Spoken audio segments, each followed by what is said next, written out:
Et donc pour ça, j'appelle sur scène mes deux collègues, Laurence Despo, qui est directrice de la communication événementielle, et Corinne Le Tup, qui est chargée de mission auprès de moi et qui coordonne ce plan anti-solitude. Vous allez la voir souvent, très probablement, pour nous parler de ces 4 actions de coordination.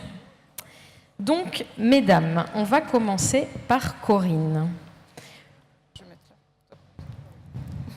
Donc Corinne, à tous les ateliers, sans exception, et je dis bien sans exception, l'ensemble des participants ont mentionné le rôle primordial des professionnels et du tissu associatif pour accompagner les personnes isolées à reprendre pied dans la ville et dans la vie. Et donc, ça nécessite tout ça de mieux se coordonner entre nous. Qu'est-ce que la ville va proposer pour ça ? Donc effectivement, le grand enjeu, c'est bien le repérage des personnes isolées et ensuite d'actionner la chaîne de solidarité qui existe dans la ville et qui va du voisin à l'institution, les professionnels de la collectivité ou des prestataires. Donc l'idée, c'est de mettre le numérique là au service de l'humain, monsieur le maire, et de proposer un outil de gestion de cette solidarité pour permettre à chacun, du repérage à l'accompagnement, de pouvoir amener une personne isolée à sortir de cette situation et profiter à nouveau de la vie de la cité. Donc si je traduis ça, on est sur un petit logiciel et quelque chose qui aiderait les professionnels à signaler une personne isolée, se signaler pour accompagner des personnes en difficulté, c'est bien de ça qu'on parle. Les professionnels, mais aussi chacun d'entre nous en tant qu'habitant, on a une vie de quartier. On est dans un immeuble, on se rend compte qu'au bout d'une semaine, il y a une personne que l'on ne voit plus, ses volets sont fermés. Eh bien, on ne sait jamais comment opérer. Par cette plateforme, on pourra indiquer cette situation et ensuite la chaîne de solidarité, donc le CCS bien évidemment, mais ça peut être d'autres acteurs, pourront prendre le relais pour aller vers cette personne et l'accompagner, l'aider à sortir de cette situation difficile. Merci pour ces précisions. Donc, au-delà de l'outil numérique, l'idée aussi, c'est de pouvoir poursuivre cette réflexion et notamment de revoir régulièrement nos 234 participants des ateliers. Est-ce que tu peux nous en dire plus ? Oui. Béatrice Jouando disait tout à l'heure qu'il y avait une belle énergie pendant les ateliers de coproduction. Nous sommes unanimes là-dessus, ça a été une très belle aventure et nous avons envie de la poursuivre puisque, vous l'avez vu ce soir, les actions, elles émanent de votre travail dans ces ateliers. Et donc l'idée, puisque ce sont simplement 12 premières actions, c'est d'aller au-delà et de pouvoir aussi évaluer ce qui a été fait, l'améliorer, l'arrêter si nécessaire pour pouvoir rebondir sur d'autres actions. Alors l'animation, c'est de l'intelligence collective, c'est que finalement, tout seul, nous ne sommes rien. Mais ensemble, nous pouvons proposer d'énormes choses qui sont très intéressantes, à hauteur d'homme, et qui pourront changer la ville et la rendre plus solidaire. Donc on est sur une poursuite de nos rendez-vous en atelier plan anti-solitude, quoi, 1 fois, 2 fois par an ? Nous allons essayer d'être au rendez-vous 1 fois ou 2 fois par an, mais ensuite il y aura un lien assez fréquent de par finalement des lettres d'information, des mails et puis le site internet, le numérique à nouveau, mais le site internet est important pour relayer, valoriser tout ce qui se passe dans la ville. Excellente transition pour pouvoir aborder la question de Pau.fr avec Laurence, puisque Laurence, tu as toi-même participé à certains ateliers du plan anti-solitude, donc tu as pu prendre la température. Comment tu imagines qu'on puisse donner un petit peu plus de visibilité à ces actions ?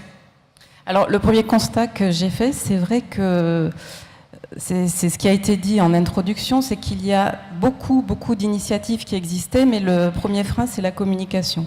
Donc, c'est très frustrant parce qu'il y a beaucoup de gâchis d'énergie.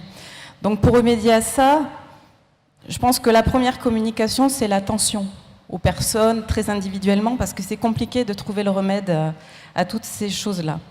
Et plus globalement, en effet, le numérique, qui n'est pas la clé de tout, peut être une aide pour chacun parce que tous ceux qui ont un téléphone portable dans la poche ont un moyen de communiquer.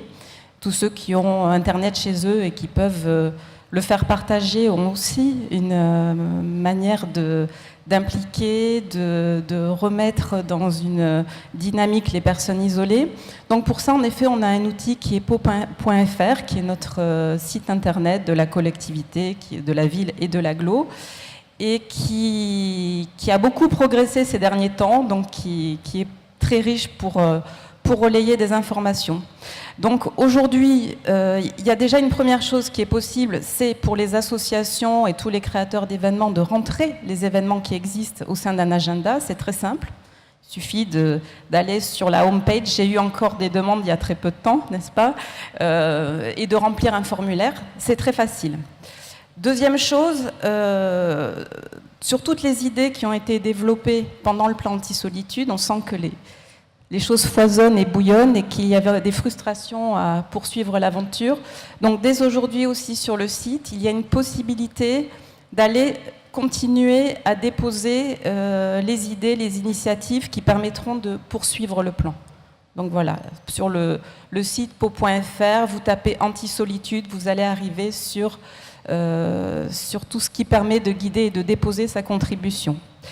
Et puis demain, on a un travail qui s'ouvre à tous et qui doit être qui doit continuer dans cet esprit de collaboration, puisque il y avait historiquement, je regarde Corinne parce que c'est elle qui s'en était occupée à l'époque, il y avait historiquement sur le site ce qu'on appelle le portail des associations. Et comme toute fonctionnalité sur ces choses très technologiques, ça vieillit un peu.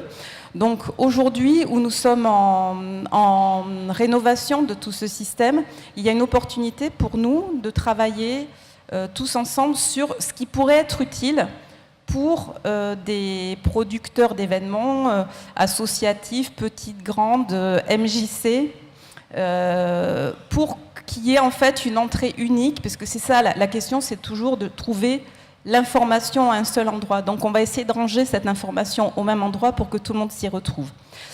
Donc comme je disais, je pense qu'on a prévu un petit questionnaire ou un guichet pour que les bonnes volontés s'expriment, de faire un atelier de travail sur ce qui pourrait être utile. On se dit pour une association, pour un club, qu'est-ce qu'il faut ? Il faut se présenter en tant qu'association, il faut peut-être un planning d'activité qui est susceptible de bouger, il faut peut-être un formulaire pour s'inscrire, et puis des choses auxquelles on n'a pas pensé. Donc voilà, je vais lancer appel à candidature pour les bonnes volontés. Ce qui serait formidable, c'est que vous soyez quand même pas trop nombreux, même si toutes les bonnes volontés sont bienvenues. Et puis qu'on ait aussi des différentes tailles d'assos, c'est-à-dire une petite asso qui n'a pas forcément beaucoup de moyens, une autre qui est beaucoup plus structurée. Comme ça, on peut avoir un large champ des besoins pour mieux y répondre. Et ça, à terme allez, il faut qu'on fasse ça dans le mois qui vient pour le produire dans le mois qui suit, donc à terme de 2 mois pour que ce soit très rapide. Merci Laurence. Donc on l'a vu, une fonctionnalité à venir sur le site po.fr à destination des associations. Dernière petite question, et en fait je suis super contente qu'on arrive à cette question, puisque monsieur le maire, vous en avez parlé admirablement bien, le label, la question du label. Et la question du label, elle est hyper importante, Corinne et moi, et on est plusieurs dans la collectivité à militer pour le label, parce qu'il y a tellement d'actions qu'on a recensées, déjà en cours, et d'actions portées par le tissu associatif, mais aussi par la collectivité, que ce label il viendra aussi répondre et mettre en valeur ces actions. Quelques infos sur le label, Corinne ? Simplement rappeler la vocation de ce label, c'est de rendre vraiment visible, de valoriser toutes les actions, les dispositifs, les acteurs qui s'engagent dans l'anti-solitude. On était dans la visibilité tout à l'heure sur po.fr, c'est toujours cette volonté de rendre l'information accessible à tous, de pouvoir donner à voir ce qui existe pour pouvoir sortir de l'isolement. Donc ça va être une démarche itérative, on va le construire tous ensemble, mais l'idée, voilà, c'est de pouvoir voir ce label haute qualité humaine qui fait écho à Pau Capitale Humaine et qui vraiment met l'humain au cœur de tout ce qui nous motive et nous anime au quotidien. Merci les filles pour ces informations, merci beaucoup.